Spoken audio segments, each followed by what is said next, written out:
The gentleman. And I recognize the gentleman from California, Mr. Kiley.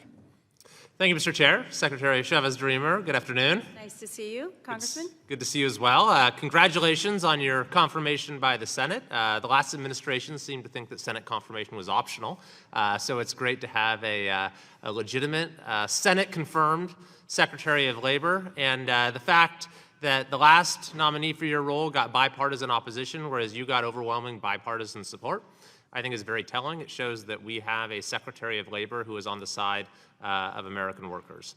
I wanted to ask you about the connection between our K-12 education system and workforce issues, which is, of course, implicit in the very setup of this committee. It is the Education and Workforce Committee, which you were once a member of.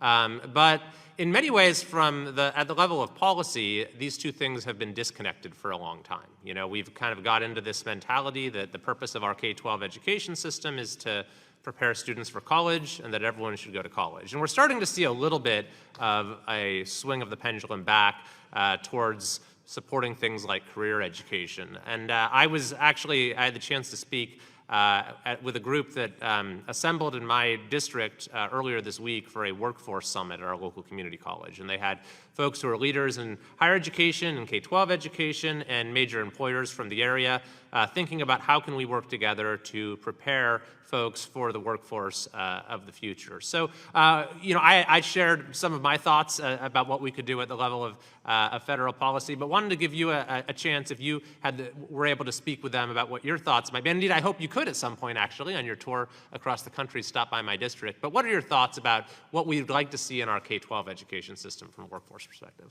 Yeah, thank you, Congressman. The whole point of the America at Work tour is to do just that, listen to what's happening on the ground. And then culminating really my experiences as a former mayor, as a business owner, and as a congresswoman, and now secretary, to say what's best for the local communities. If we lead, again, from the American workers' perspective and the local community perspective, we know we can offer the future workforce through K-12 education and the future workforce of America, that students will back into these degrees based on market demand. Listening to the private sector say what they actually need, and then drawing A to B and saying, here's how we're going to get you there. So many times I'm talking to the 25 to 27-year-old who's being reintroduced to the community college, who still is working 40 hours a week, who now then goes to school at night just to gain that extra certificate so that they can improve on their life for their families. It is those kind of stories that I'm hearing over and over again, that they want the flexibility to earn while they learn, to understand that this is where they want to have a choice in their education. And then as it relates to K-12 and working again with Secretary McMahon at the Department of Education, we are consistently trying to understand how we're going to invest in that future workforce, and that's going to take investment on the front end of our K-12 education.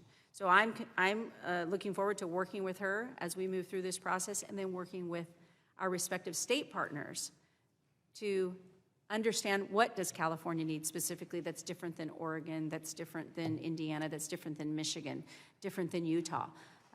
And so as I travel around the country, that is my focus, is talking to the American worker and understanding exactly what they need, and then coming back to the President of the United States, having him understand that, and as we put those toward our America First policies, then I'll look to Congress to pass this big, beautiful bill that needs to be passed so that we can move forward with investing in our future workforce.